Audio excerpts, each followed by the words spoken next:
little pig, are you ready? Ready, says the little pig. Why, what a sluggard you are. I've been to the field and come back again, and I'm having a nice potful of turnips for breakfast. Then the wolf grew red with rage, but he was determined to eat little piggy, so he said, as if he didn't care, "Oh, I'm glad you like them, but I know of something better than turnips." "Indeed," says little piggy, "and what might that be?" "A nice apple tree down in Merry Gardens with the juiciest, sweetest apples on it. So if you will be ready at 5 o'clock tomorrow morning, I will come round for you and we can get the apples together." "Thank you kindly," says little piggy. "I will be sure and be ready at 5 o'clock sharp."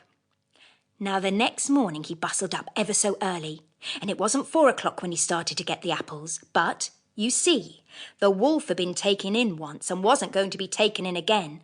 So he also started at 4 o'clock, and the little pig had just got his basket half full of apples when he saw the wolf coming down the road licking his lips. "Hello," says the wolf. "Here already? You are an early bird. Are the apples nice?" "Very nice," said little piggy. "I'll throw you down one to try." And he threw it so far that when the wolf had gone to pick it up, the little pig was able to jump down with his basket and run home. Well, the wolf was fair angry, but he went next day to the little piggy's house and called through the door as mild as milk. Little pig, you are so clever. I should like to give you a fairing. So, if you will come with me to the fair this afternoon, you shall have one." "Thank you kindly," says little piggy. "What time shall we start?"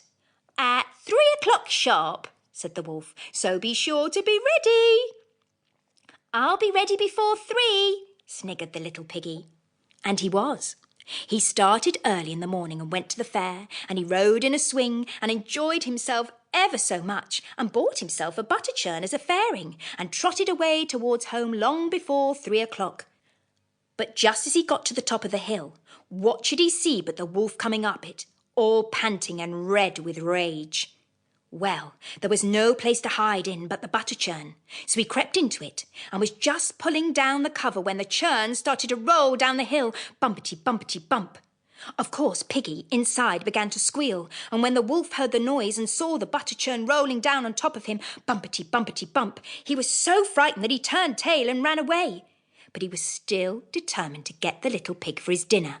So he went next day to the house and told the little pig how sorry he was not to have been able to keep his promise of going to the fair because of an awful, dreadful, terrible thing that had rushed at him, making a fearsome noise. "Dear me," says the little piggy, "that must have been me. I hid inside the butter churn when I saw you coming and it started to roll. I'm so sorry I frightened you."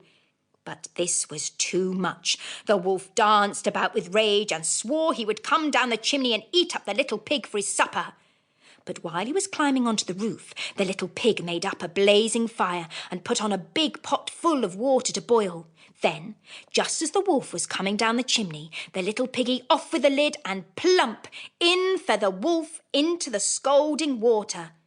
So the little piggy put on the cover again, boiled the wolf up, and ate him for supper. The Story of the 3 Bears. Once upon a time there were 3 bears who lived together in a house of their own in a wood. One of them was a little wee bear, and one was a middle-sized bear, and the other was a great big bear. They had each a bowl for their porridge, a little bowl for the little wee bear, and a middle-sized bowl for the middle-sized bear, and a great bowl for the great big bear. And they had each a chair to sit in, a little chair for the little wee bear, and a middle-sized chair for the middle-sized bear, and a great chair for the great big bear.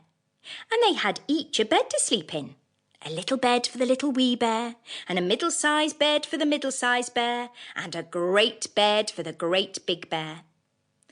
One day, after they had made the porridge for their breakfast and poured it into their porridge bowls, they walked out into the wood while the porridge was cooling, that they might not burn their mouths by beginning too soon, for they were polite, well-brought-up bears.